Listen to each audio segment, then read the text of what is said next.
YouTube, what is going on? It's your boy James with Make An Opening, and Darth Revan has officially arrived in Star Wars Unlimited, and he is extremely fun to play. Not only is he our first ever mono aspect leader in the game, but he is also the first to step straight out of Legends content. As a fan favorite Sith Lord, there's no surprise that he dominated last week's poll, winning 41% of 97 votes. Avar and Cal fans, don't worry, I've got decks coming for you soon. Snoke, better luck next time, buddy. Today I'm going to be showing off my Darth Revan Blue list, and I'm telling you, I think I cooked, so strap in. Before we dive in, drop a comment with what leaders you want to see next, and keep an eye out for the next poll so your voice gets heard. Also, if you enjoyed the video, hit the like button and subscribe, please. We are closing in on 1,000 subscribers, and I have something really fun planned when we hit it. All right, enough YouTuber rambling. Let's dive into that deck tech.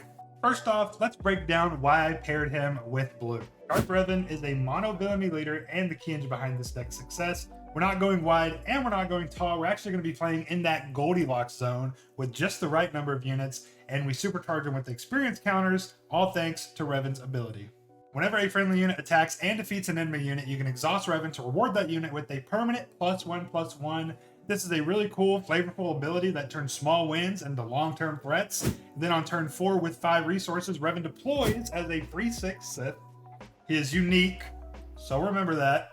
He also has Restore 1 to help sustain your base, and he also has the same experience buffing effect on his leader's side. So it's perfect. It's value all the way through. It's a really cool leader, and I'm really excited to show you what this deck cooks on. Now for the base, we're actually running Night Sister Lair, the 28 HP common force base. And yes, it's actually thematically appropriate because we're actually running a couple of Night Sisters. Like this thing right here. This is a Night. Are you a Night Sister? It is a Night Sister. Believe me, I promise. Blue actually gives us access to that synergy and some critical tech, such as Anakin Skywalker, Whirlwind of Power, and my favorite card in the entire deck, Always 2. The versatility in Blue is just too good to pass up. But now that we know our leader, we know our base and why we're running with Blue, what's the actual plan of the deck? What does Revan actually want us to do with this deck, and how are we going to win with it? Those are two or more than two really good questions. All right, so let me cook.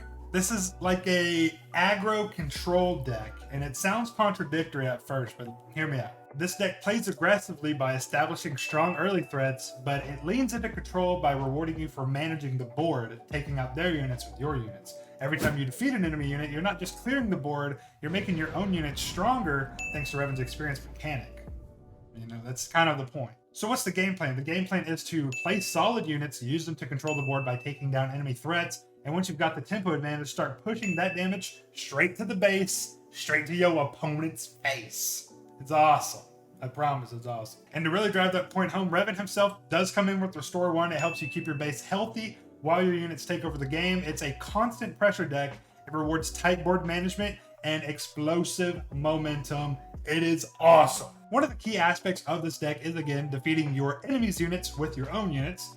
But sometimes enemy units can be a little bit too big. So what do we do to make trading into our opponent's board a little bit easier? Well, my friend, we actually utilize the I'm too weak package. Roll it. I'm too weak. Don't kill me, please. This package includes Karis, Talzin's Assassin, Anakin Skywalker, and Whirlwind of Power. All of these cards have something in common, and that's they make your opponents weaker. And yeah, you can use these effects to defeat enemy units, and in some cases, that actually may be the optimal choice. But in a deck like this, it's really cool because you can effectively see these cards as having two different modes. The defeat mode and the weaken mode. An opponent's Bright Hope, for example, it may be insurmountable for your Scimitar, but if you play Talzin's Assassin, all of a sudden your Scimitar is sitting pretty as a 4/5 in space. Say you're playing against Green Control, Villain Control, and there's a Pirate Battle Tank in the way. You send Karis on her way, make her go bye-bye, kill herself, right? And then you have Darth Malgus clean it up, and it makes him stronger. It turns him into a big guy. These cards really help make the board trivial for you and your units. That way you can get to stacking those experience tokens and start running away with the game. And it's awesome. How many times have I said that, guys? It's awesome. Believe me. So the mid game is here.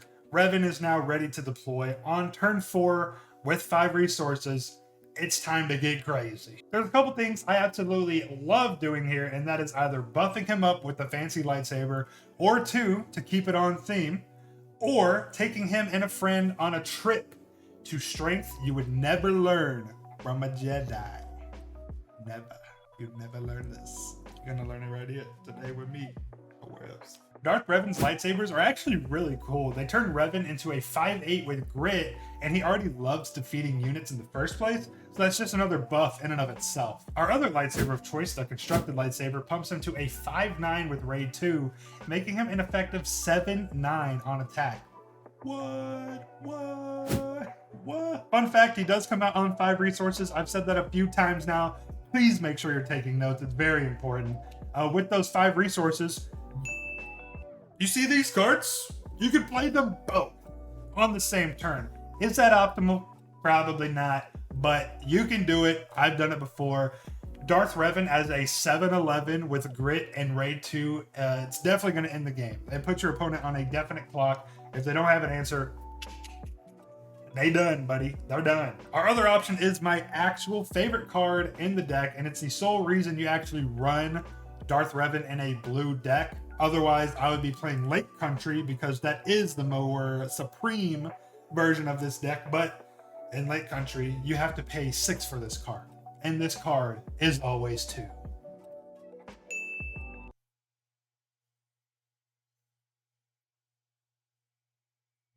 I bet you thought your video was frozen, huh? For 4 resources, you choose 2 friendly, unique Sith units, which is why I emphasize that, you know, Darth Revan's unique. You give them 2 shield tokens, 2 experience tokens, and then you defeat all other friendly units you have. You know, it's the rule of 2. There's only 2 Sith allowed at a time. It's very thematic, and it's very dope, and it's very cool. It's very swag, and it's very opium as well. So yeah, slight downside, you're defeating your own units, but we're running cards like Karis and also Inferno 4 in the deck. These cards do not, you're not going to care if these units die whenever you play always 2. Inferno 4 lets you filter some cards. Karis could probably kill an enemy unit with -2/-2 as long as you have the force. So not that big of a deal. Come on, we're all right. Some of the most fun I've had actually playing this deck is on turn 3, where you have 4 resources. You ambush out Darth Tyrannus, you defeat a unit, make him a 5/4, and then on the next turn you deploy Revan into an always 2. That makes Revan a 5'8", and it makes Darth Tyrannus a 7'6" in that scenario. Both of them have double shields, which is super cool. The double shields emphasize Darth Revan's playstyle and what he wants to do. With shields, you can just swing at opponents' units, defeat them. No downside to you. You're not getting damaged. You're just getting buffed with experience tokens. It's awesome. So yeah, with those double shields, keep swinging at enemy units, or you can just go straight to base with both of those units. You're dealing 12 damage on turn 4. Really cool. That's why I kind of say that this deck is like an aggro control baby. If they had a baby and made a baby. If aggro and control had a baby and they made a baby, this is the baby right here. I hope you like it. By this point, if you haven't won yet, or your opponent hasn't surrendered to the sheer power of the dark side, we do have a couple of closers. So don't worry. Anakin Skywalker, Count Dooku, that guy right there. They're both really good in-game pieces, and we're also actually running some removal, not a big removal package, but Shatterpoint and Power of the Dark Side. Again, the I'm too weak package could also be seen and doubled up as a removal package, but honestly, take my word for it. I've played about 10 games with this deck. I think it works a lot more for you if you use those removal cards as the I'm too weak cards. If you need to remove with them, you can, obviously. I'm not your dad. I'm not your mom.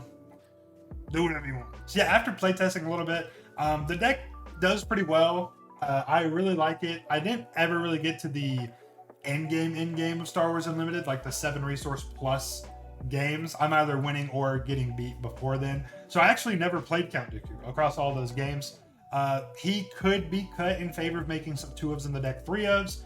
Maybe this deck is just a little bit faster than I had originally anticipated, but nonetheless, it's a really good top end. Maybe he's better in the sideboard against decks that you're going to play deeper against, possibly. I don't really know. But also, he's a Sith, so he's a good target for always 2 if you do make it to, you know, that part of the game. Keep that in mind. With all that being said, here's the deck.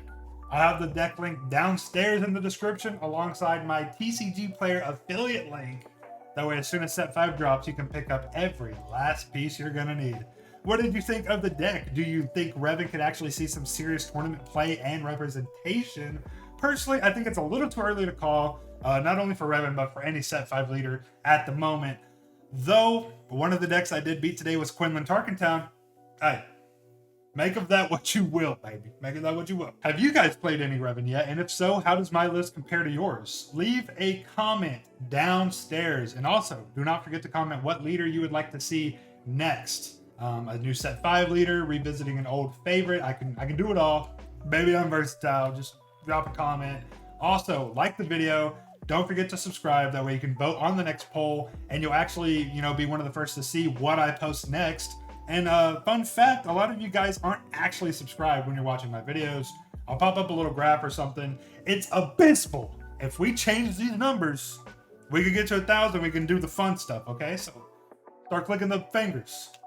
But this has been your boy James with Make an Opening. Thank you guys so much for watching. You guys have been, a great audience. A lot of jokes in this one. A lot of laughs. I heard the LOLs from across the screen, and I really felt your good energy and your good vibes today. Bro is drinking my water. I need that. Yeah, I need that.